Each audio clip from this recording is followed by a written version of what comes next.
Et bonjour à tous et bienvenue dans cette toute nouvelle vidéo. Aujourd'hui on va passer en revue bien sûr les explosions de prix qui ont eu lieu durant ce mois d'avril 2025.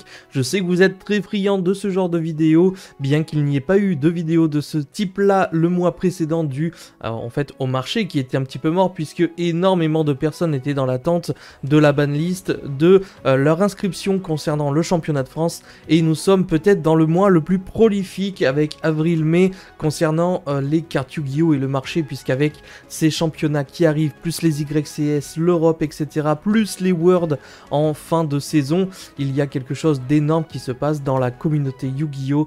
Beaucoup de monde se remettent à Yu-Gi-Oh! Donc le marché explose et aujourd'hui nous avons bel et bien 10 nouvelles cartes qui rentrent en cause, avec plusieurs évidemment points dominants, non seulement la banlist qui est bien sûr tombée, mais également une nouvelle extension Intuition d'Alliance qui a bouleversé le marché, qui a fait grimper quelques cartes en prévision du futur format, et bien sûr des decks qui seront présents pour le championnat de France. On va en parler bien entendu dans cette vidéo. Si cette vidéo vous plaît, comme d'habitude, on n'oublie pas le petit like, vous abonner si c'est toujours pas fait, et bien sûr me lâcher un petit commentaire, pourquoi pas, pour me dire si l'une des cartes que vous avez repérées qui a monté en prix n'est pas dans ce top 10. N'hésitez pas à me faire part de ce que vous avez vu et de ce que vous pensez, et même si vous avez retrouvé quelques-unes de ces cartes. Les amis, on commence tranquillement avec le rituel Mitsurigi, une carte qui est bien montée en prix, hein. On parlait déjà à la sortie d'une carte qui était à 11-12 € à la sortie de Suda, hein, donc les Ténèbres Suprêmes, une carte qui était très intéressante et qui était déjà jouée dans certaines stratégies Ryzil, et qui bien évidemment était l'une des seules cartes en haute rareté de cet archétype Mitsurigi avec la rituel. Évidemment, celle-ci étant jouée x3, étant un petit peu prédominante, un peu plus dur à choper que la rituel lors des packs les Ténèbres Suprêmes, pardon, et bien cette carte c'était sûr qu'elle allait exploser en prix dû à l'annonce du gros support Mitsurigi, et il y a eu évidemment un checkpoint, c'est l'annonce de l'avant-première en thème reveal de toutes les cartes Mitsurigi, puisqu'on n'avait aucune info dessus. Lorsque cette vidéo est sortie à l'international, il y a eu une hausse énorme de ce rituel Mitsurigi, puisque tout le monde s'est littéralement jeté dessus, ce qui fait qu'elle est passée de 12 € à actuellement 27 €. C'est juste une ascension énorme, elle a fait du plus 15, plus 17 €, elle est encore en train de monter. Si vous voulez des playsets, c'est peut-être un peu plus cher. Une stratégie qui vise à invoquer des rituels, hein. Évidemment c'est une magie rituelle classique, on va pas relire son effet dans l'entièreté, mais sachez que à cause ou grâce à ce support concernant les Mitsurigi, vous avez cette petite carte qui a bien explosé en prix. La deuxième carte a été impactée un petit peu par la banlist et par le fait qu'elle traverse énormément les formats. Je veux parler de la licorne Kashtira. La licorne Kashtira est une carte excellente aussi bien en Go First qu'en Go Second, parce qu'elle va pouvoir tout simplement bannir face verso une carte de l'extra deck adverse, et elle est devenue encore plus importante aujourd'hui avec la limitation de détonateur Ryzil, qui pour les stratégies Ryzil c'est vraiment une catastrophe, et le fait de perdre sur une licorne son seul détonateur, ça peut être extrêmement compliqué pour le deck de se relever. Bien sûr, il va devoir s'adapter. Le fait que la licorne soit jouée dans beaucoup de decks, qu'elle soit utilisable toute seule, elle arrive, elle fait sa stratégie, elle est là pour évidemment bloquer l'adversaire, lui rendre des moves impossibles, et c'est quand même un monstre à 2500 points d'attaque, et le fait évidemment qu'elle puisse être potentiellement couplée avec les régénèses qui arrivent également dans l'intuition d'alliance fait que la licorne Kashtira a également monté un petit peu en prix, même si elle était à 10 centimes il y a des mois de ça. Aujourd'hui elle est plutôt passée de 4 € pièce à 10 € pièce, qui est déjà pas mal. La licorne remonte vachement sur le marché et ça fait plaisir de revoir encore une fois les Kashtira sur le devant de la scène. Évidemment obligé d'en parler, vous l'avez tous vu, vous l'avez tous subi. Pour le bien comme pour le mal, c'est l'ascension des Fiendsmith lors de la banlist. La grosse surprise évidemment des Fiendsmith qui n'ont pas été touchés. Donc les Fiendsmith, pour celles et ceux qui ne connaissent pas, c'est évidemment les démons forgerons, avec quelques cartes telles que le Tract, le Requiem et bien évidemment la Lacrima des Ténèbres Suprêmes, qui ont notamment subi des hausses incroyable. Pour le coup, vous aviez la Tract qui est quand même passée de 10 € à 39 €, même elle était montée à bien plus cher que ça. Actuellement, elle s'est un peu plus stabilisée, mais c'est énorme. La seule carte qui n'a pas réellement monté, c'est évidemment le graveur qui était très cher, mais qui a été reprint dans les RA04. Aucune autre carte Defense Smith à part Desirae n'a été reprint, ce qui fait que le Tract, la Lacrima et bien sûr le Requiem ont tous explosé en prix. Si vous avez des démons forgerons dont vous n'utilisez pas, c'est peut-être le moment de les vendre, car je vois pas cet archétype monter encore plus en prix. Bien au contraire, pour moi c'est une hype qui fait que tout a augmenté et tout va finir également par descendre. On n'en a pas assez parlé bien sûr, mais en 4ème position j'aurais mis le Mulcharmy Meols qui a explosé en prix dû à son utilisation bien plus intéressante dans le format actuel que le petit Fuvalos, bien que Fuvalos soit beaucoup plus générique, et que le Meols, lui, contrairement à Fuvalos, s'attaque vraiment à des decks spécifiques tels que Malice. Je pense bien sûr à Mermail également et d'autres stratégies visant à invoquer énormément du cimetière et du bannissement.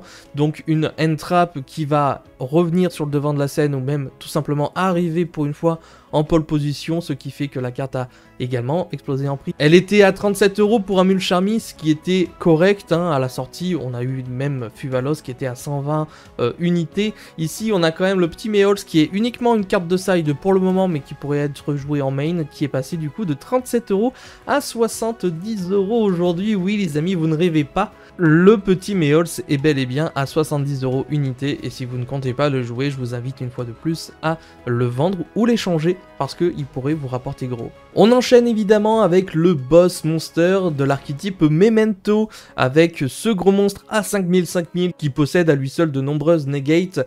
Alors le fait que cette carte ait explosé en prix, bien évidemment le fait que ce soit un boss monster, le fait qu'il soit en ultra rare dans une série où il n'y a pas beaucoup de hits à piocher, et également le fait que Memento est en train de déchirer un petit peu tous les YCS en ce moment. Il y a eu beaucoup de résultats concernant Memento sur des grosses tables, mais également le fait qu'ils aient gagné par exemple le YCS de Mexico assez récemment, à voir bien évidemment ce qu'il sera capable de faire dans le futur format avec Malice et les Ryzeal Mitsurigi, mais Memento est un énorme contender, ce qui fait que évidemment la plupart des cartes ont été reprint dans les RA04, d'autres ne sont pas du tout cher, donc très accessible. Et évidemment, il fallait qu'il y ait une ou deux cartes qui explosent en prix. Le boss monster, lui, est passé de 4,50 € à 18 € pièce. Donc pour celles et ceux qui souhaiteraient jouer Memento, il faudrait le récupérer assez vite avant qu'il monte trop. Et pour celles et ceux qui ne souhaitent pas garder et que vous l'avez dans votre collection, c'est peut-être le bon moment de vendre ce petit boss monster. Et n'hésitez pas à me dire si parmi vous il y a des joueurs Memento. Pour la 6ème carte de ce top 10, il s'agira de Impulse Dominus, donc une des cartes pièges les plus intéressantes pour le format à venir, qui peut ne pas se coupler avec tous les archétypes évidemment présents, puisqu'il y a des restrictions. Je le rappelle que si votre adversaire contrôle une carte, vous pouvez activer cette carte depuis votre main. Lorsqu'une carte ou un effet qui inclut un effet qui invoque spécialement un ou plusieurs monstres est activé, on va pouvoir annuler l'effet, puis si on avait un piège dans le cimetière, on va pouvoir la détruire. C'est très fort, mais par contre si on a activé cette carte depuis la main, on va avoir des restrictions qui nous diront qu'on va pas pouvoir activer d'effets de monstres d'attributs lumière, terre et vent le reste de ce duel. Donc évidemment, lorsqu'on joue Dominus Impulse, on évitera de jouer des monstres d'attributs terre, vent et lumière dans le main deck. Les decks bien évidemment qui vont pouvoir bénéficier pleinement de Dominus Impulse, on parle de Malice qui sera normalement le tiers 1 encore une fois de ce nouveau format, donc qui va pouvoir bénéficier pleinement de cette carte puisqu'il le profite, il joue que des ténèbres, fait en sorte de jouer en tout cas que des monstres d'attributs ténèbres.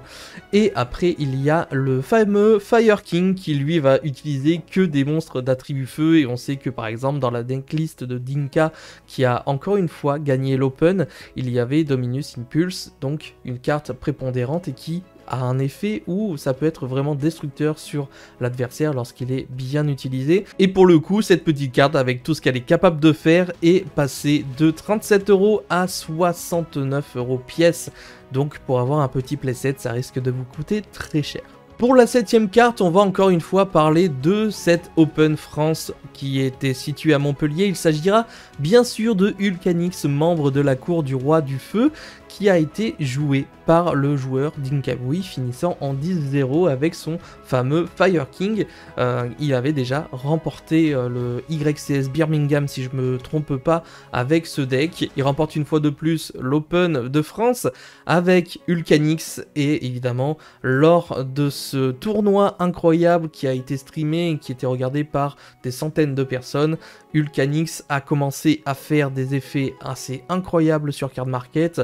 Donc il a été sold out pendant un moment, ensuite il est remonté, etc. Bref, il s'est stabilisé, mais sachez qu'il a quand même explosé en prix, puisqu'il est passé de son prix d'origine à 15-16 € à 30 € pièce aujourd'hui, même si ça se trouve à l'heure où je vous parle il a encore monté, puisque oui, les Rois du Feu sont quand même un très très bon deck, et Ulcanix étant une secret de Rota pas facile à choper, la carte a explosé en prix. Elle n'a pas été reprint dans RA04, elle sera peut-être reprint que en fin d'année avec les Teens 2025, donc si vous voulez des Ulcanix, c'est maintenant ou jamais, avant évidemment les fameuses boîtes de fin d'année. Pour la 8ème carte, il s'agira de Dragon X Cipher aux yeux galactiques. Il s'agit d'une légère montée en prix avec tout le support galactique qu'il y a eu ces derniers boosters, notamment avec le labyrinthe du maître qui a inculqué énormément de nouveaux techions avec des stratégies galactiques, avec évidemment surtout la 7ème techion, l'une des cartes les plus attendues de cette extension, qui au final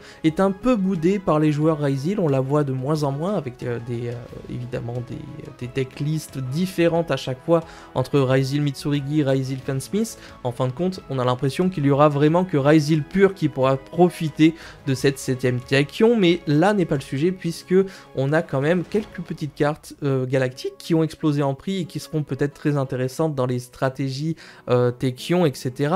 Ici, il s'agit du coup du Dragon X Cipher aux yeux galactiques. Je ne connais pas réellement son effet et son impact pour le deck, qu'à l'heure actuelle, elle est passée de 5 € à 13 € et ça peut valoir le coup de regarder dans vos classeurs de Xyz ce petit monstre qui est disponible en ultra rare et qui était sorti dans un coffret qui nous parle tous, qui était Ghost from the Past, qui était incroyable avec des fameuses ghosts, le retour, mais surtout des cartes qui tombaient assez souvent. Donc si vous en avez dans vos classeurs, 13 € la carte à l'unité, ça peut vous permettre de vous faire un petit budget pour autre chose. Pour la 9ème carte, elle est assez récente, son explosion en prix, et c'est encore une fois dû à un support qui arrive dans l'intuition d'Alliance. Je veux bien sûr parler de Evil Jumelle Kizikil, le petit Kizikil qui revient et qui était joué dans des stratégies avec Sprite à l'époque, où il y avait également l'archétype runique qui profitait de Kizikil et de la stratégie Evil Jumelle, etc. Ici, c'est l'une des deux. Alors pourquoi la rouge et pas la bleue, je ne saurais pas vous dire spécialement, mais sachez en tout cas qu'on parle peut-être de la plus grosse explosion en prix de ce mois d'avril, fin avril 2025, puisque celle-ci est passée de 2 € à 20 € pièce actuellement. Personnellement, j'ai réussi à en vendre 2 à 20 €, donc c'est assez extraordinaire quand on parle de petites secrets qui étaient dans nos classeurs depuis un moment, qui n'avaient jamais revu le jour, qui étaient peut-être qu'à 1,50 €, 2 €. Ça vaut encore le coup de regarder dans vos classeurs, faire le tri et ressortir quelques-unes de ces cartes, sauf si bien sûr vous souhaitez profiter du support Evil Jumelle qui sort dans l'intuition d'Alliance, qui devrait remettre le deck un peu sur le devant de la scène, bien que ce sera pas le meilleur. Le deck devrait avoir un apport stratosphérique concernant sa mécanique, mais est-ce que ce sera suffisant pour faire des résultats face aux decks les plus prépondérants dans ce format? Eh bien, seul l'avenir nous le dira. En tout cas, sachez que vous avez cette Kizikil peut-être chez vous qui dort, et c'est peut-être le bon moment de vous en séparer. Et enfin, la dernière carte de cette vidéo, il s'agira de Super Factoriel Matmech, carte qui a été un petit peu snipée lorsqu'il y a eu la banlist, étant donné que le détonateur Ryzeal a été touché, que les joueurs Ryzeal cherchaient directement une nouvelle façon de pouvoir profiter de leur engine. Et bien sûr également le fait qu'il y ait la libération de Circulaire Matmech, visant à pouvoir peut-être rejouer les monstres Matmech dans le prochain format. La Super Factoriel Matmech a évidemment été comme une évidence la cible de plusieurs personnes, donc évidemment il y a eu une explosion de prix. La carte était retrouvée à 1,50 € lorsque la banlist a été annoncée et actuellement à 8-9 € pièce, donc une bonne petite hausse. Si vous en avez plusieurs, sachez qu'elle est jouée qu'en x1 dans certains decks, donc vous pouvez en garder une et vendre les autres. C'est pas une carte qu'on va jouer x2 ou x3 puisqu'elle est tutorisable par les Xyz Matmec. Et c'est une carte très intéressante qui vise à rajouter soit une mécanique au Ryzeal, soit qui permet tout simplement de faire tourner au mieux le deck Matmec. Sans cette piège-là, la stratégie Matmec tomberait à l'eau bien évidemment. Ce pourquoi la carte est devenue si importante que ça, et sûrement peut-être très intéressante pour le format à venir. N'hésitez pas à me dire ce que vous en pensez. Personnellement, je la trouve très forte, très jolie, et j'ai essayé moi-même de m'en procurer une assez rapidement, visant à essayer peut-être Ryzeal Matmec pour la prochaine fois. Et voilà les amis pour les 10 explosions de prix qui ont eu lieu durant ce mois d'avril 2025. J'espère qu'encore une fois cette vidéo vous aura fait plaisir, que le top 10 vous aura peut-être marqué. Bien sûr, il y a des surprises et d'autres cartes qui étaient très connues de la part de la communauté, telles que les Fansmith, qui ont fait de longs débats. Il était impossible pour moi de faire ce type de vidéo sans en parler au moins rapidement. En tout cas, j'espère que vous aussi, vous allez pouvoir retrouver quelques-unes des cartes que je vous ai présentées dans cette vidéo et dans vos classeurs. Si c'est le cas, n'hésitez pas à commenter, à m'en faire part. Et bien sûr, comme je vous l'ai dit en début de vidéo, si vous aussi, vous avez remarqué que certaines cartes ont explosé en prix durant ce mois d'avril, n'hésitez pas à me le faire part dans l'espace commentaire, à en débattre avec les autres, et peut-être ensemble on pourra découvrir des petites pépites qui commencent à exploser en prix et peut-être qui commencent aussi à avoir de l'avenir par rapport à de futurs formats encore plus lointains, avec l'archétype des Yuumi qui semblerait être très fort prochainement. Bref, on verra, on aura le temps d'en parler. Encore une fois, j'espère que cette vidéo vous aura plu. On n'oublie pas le petit like,